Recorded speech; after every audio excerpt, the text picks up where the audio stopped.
Everybody, it's a Mad Matcher here. I haven't done a video for a while, I know, and I know you've all missed me so much. Well, I'm very happy to say that I'm pushing beyond the 500 subs on here, and I'm hoping to definitely do the next 500 or 497. Trying to do math.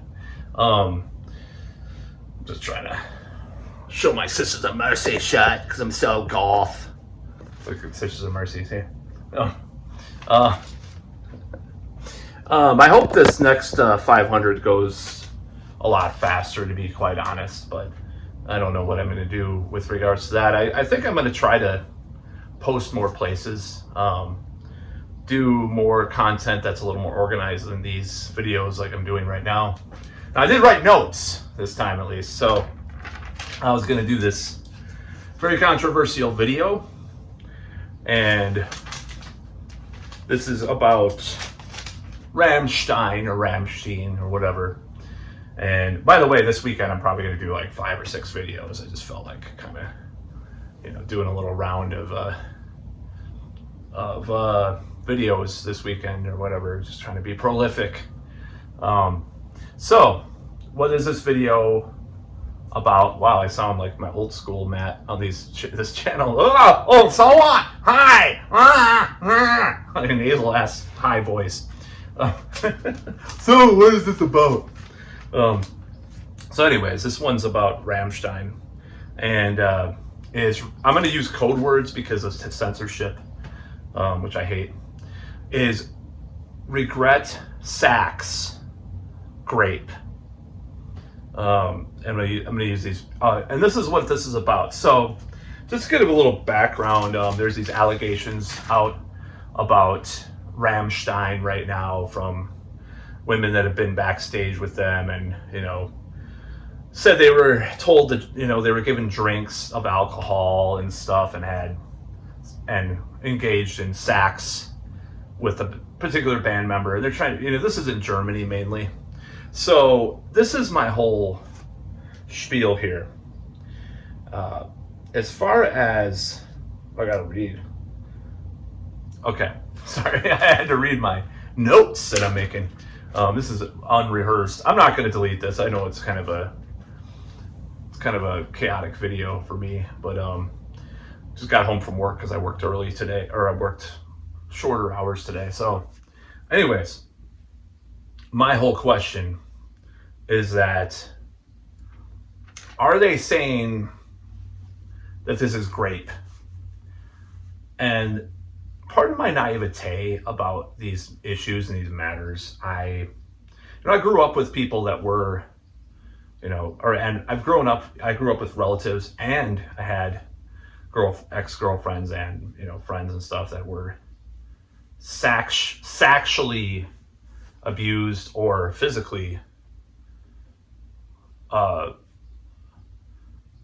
too. And if I ever see any of that kind of stuff in front of me, whether it be animals, women, or children, I will take appropriate action. So I don't care what people say about that. But anyways, if I ever see that stuff in front of me, because I have actually, because I've seen weird stuff with animals and stuff, for example, with a former friend. So, as a kid, I didn't do much about what was going on in certain households and stuff, but I should have probably. So, my question is, how responsible is a person when they're engaging these behaviors? Going backstage, they listen to already raunchy music. I mean, unless they're like 6 years old or something and don't know what the lyrics are about, how naive do you have to be to go backstage? And I'm just a Camille Paglia-esque argument, or Jordan Peterson, or whoever. There goes the YouTube censors now. I just want to know, is this person really going backstage mentally impaired? Because how would they not know? Even as a teenager, when I was really naive about sax, naive about sax, saxophone playing. Even I knew that this stuff went on. Now, being a grown up now, listening to, Kiss lyrics about the back door and stuff like that. I know what that means now. I probably didn't exactly register when I was 15, but nevertheless, it does now. Now, a girl that goes backstage, if she just, if she's gonna, I don't think any of these accusations. I haven't read every accusation. The first ones were kind of debunked, and then these women came forward, and my whole thing with this is that how much responsibility are we supposed to give someone as far as what they're doing? For example, alcohol. You get arrested for drunk driving. You're the one responsible for whatever happens with that. But you're the perpetrator, in other words. But if for drunk sax playing with women, they're the victim. Even if the guys fall over drunk. And this is a problem that I have with our society. It's like, how responsible are we supposed to make people in these situations? I mean, drunk sax versus drunk driving. Okay. So I don't know. I want to ask these questions. I want to ask questions, not about my ancestry, because I'm definitely of the wandering kind. Some ancestry, the wandering kind. Exodus, I'll just give you a clue. Not the band, the book of the Bible.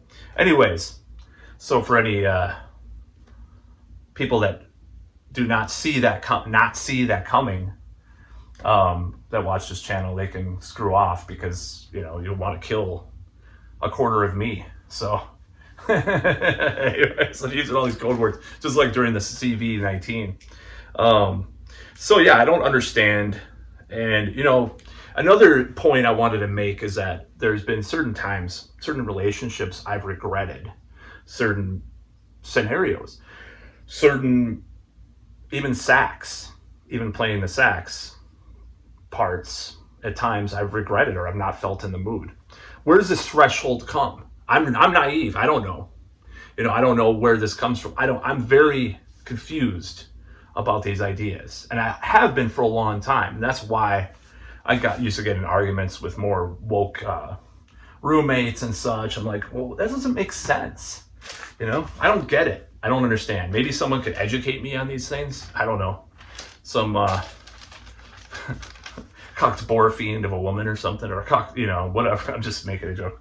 So my question is, some of these women that are coming forward, are they truly traumatized, or is it more like they read a book, or get involved in some socio-political movement, or see a paycheck, or maybe a little bit of both, see a payday. But before, it was just like how I feel about certain scenarios I've been. I don't feel like I've been raped, right? I don't feel like I've been raped. But I had certain situations that I was involved in. I know a woman's sexual chemistry versus sexual chemistry versus a man's is different, I realize all that. But like, where do we parcel these ideas apart from each other? I don't know how we can have this kind of discussion, without getting into these nuances and these little things that don't make a lot of sense. And I haven't read any transcripts or anything. This is coming from complete naivete about this particular case. But I just wanted to bring that up. It's like, where do you draw the line between trauma and regret? This has always been a question amongst these issues about grape. Not about wine. Well, actually, the wine can lead to grape, I guess. With alcohol, with drugs, certain people like Bill Cosby, or there's certain situations like that. There's like, yeah, that's not right, but there's those situations like, there's that dude in Canada. It was a CBC guy, the charges were lifted or something. I forgot that guy's name. There's just certain things. Or that comedian, what the hell was his name? From the U.S. He's from of Indian descent. That one guy. There's stuff like that. There's Louis, the comedian. Too. Where do we draw the line between consent and drinking grape juice? I mean, where do we draw the line? So That's kind of what I'm trying to get at. I don't know, do I think, it's like the 70s, it was a fuck fest. Let's just face it. I mean, people were just naively doing it. But, the girl in the book, Hammer of the Gods, with the mud shark or the fish or whatever, there was an account of her after that incident, like a few minutes later, where guys would just come and take their turn. And it was stated that there was some discomfort there. And it's like, oh my God, that's really messed up. It's like, or like doing adult films, there's certain women that have said, oh, I was raped by this guy. But it's like, where do but you're already playing sax. So where do we draw these lines? Where do these things come from? I don't know the answer to these questions. And this is kind of just a video because I am so confused by this stuff. And I'm not going to read some gender studies fucking, Judith Butler book to learn about this. I would rather read biology and like psychology, psychiatry versus that, So I know that this is kind of a very touchy subject. So I'm just saying, I don't understand it. I just know that I know of, I knew women back in high school, when I was in high school, by the way, that, did all sorts of crazy stuff. And I was like, wow, that's messed up, or they experienced all sorts of crazy stuff too. A lot of things happened, did a lot of drugs, been with a lot of dudes, much older dudes too. And it was like, to me, it wasn't the norm, but there was definitely an agency of some sort involved with them. So I don't believe in this idea of making women into children completely, like innocent children that have no agency in what they do.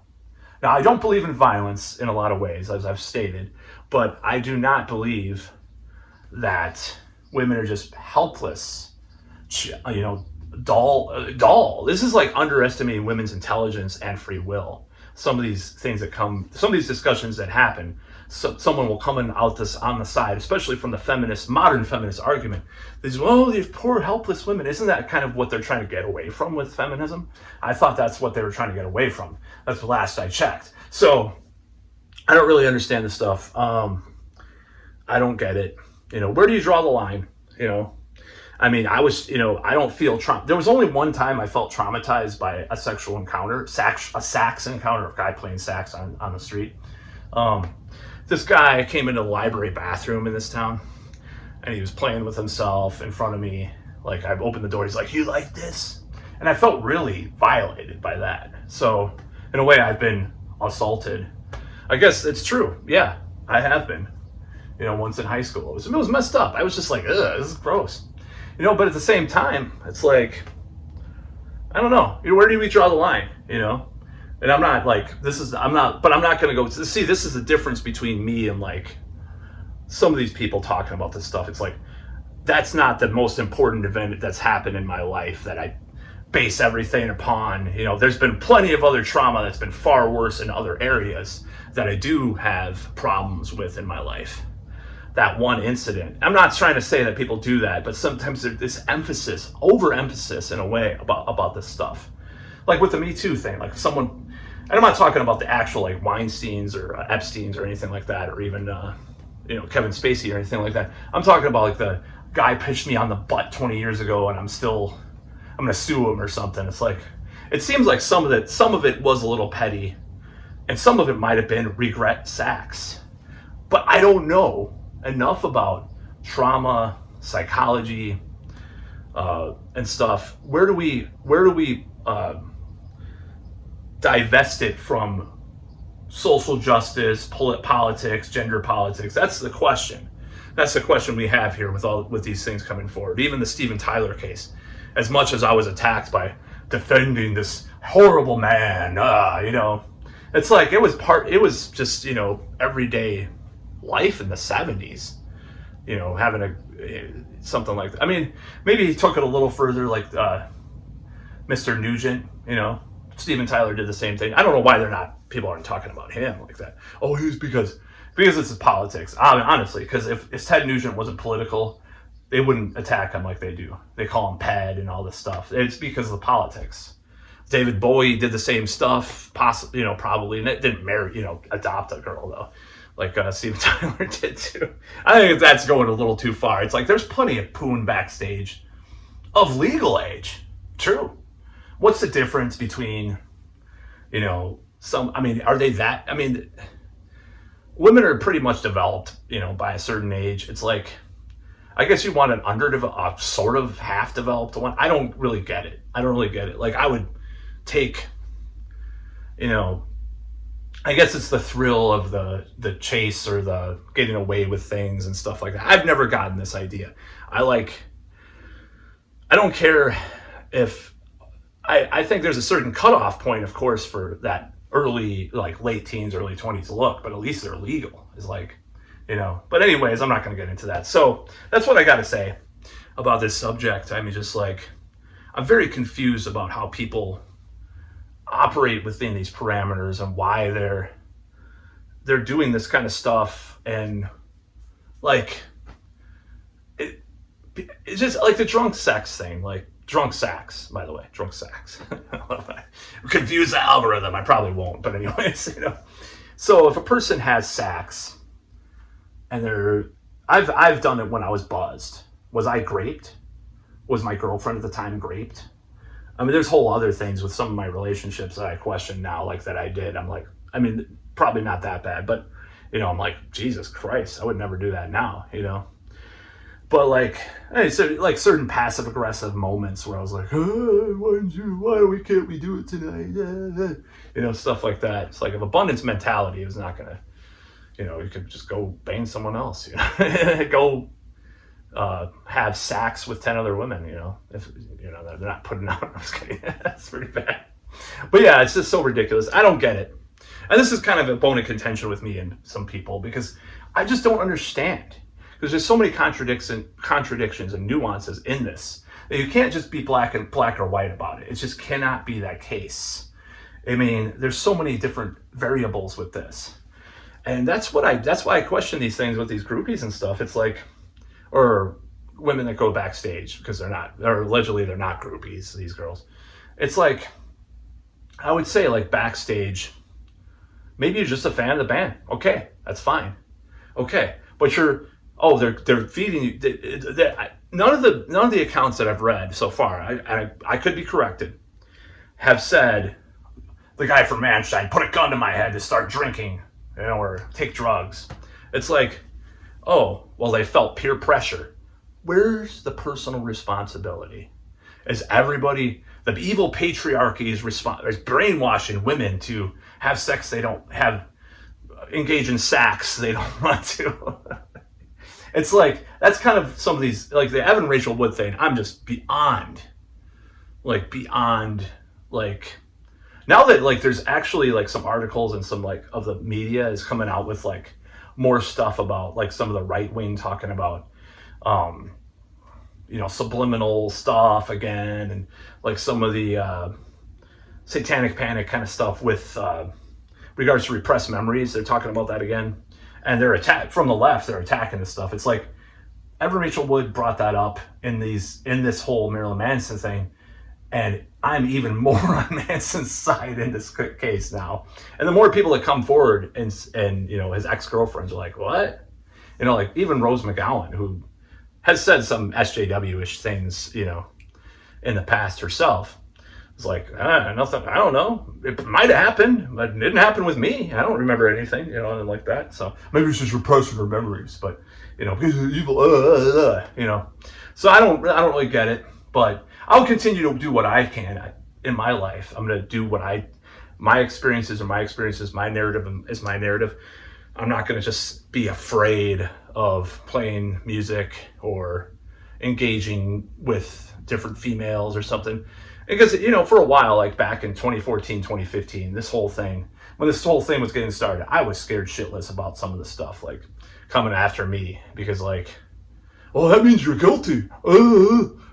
Henry Cavill has never been accused of everything. He was talking about the same thing. Anyways, I was afraid that, hitting on women, strangers, or going to a bar and just, like, make out or whatever is like, oh, my God, I'm going to be jailed for being a problematic man. I used to have, It's just part of anxiety and stuff like that too. So, but anyways, that's about all.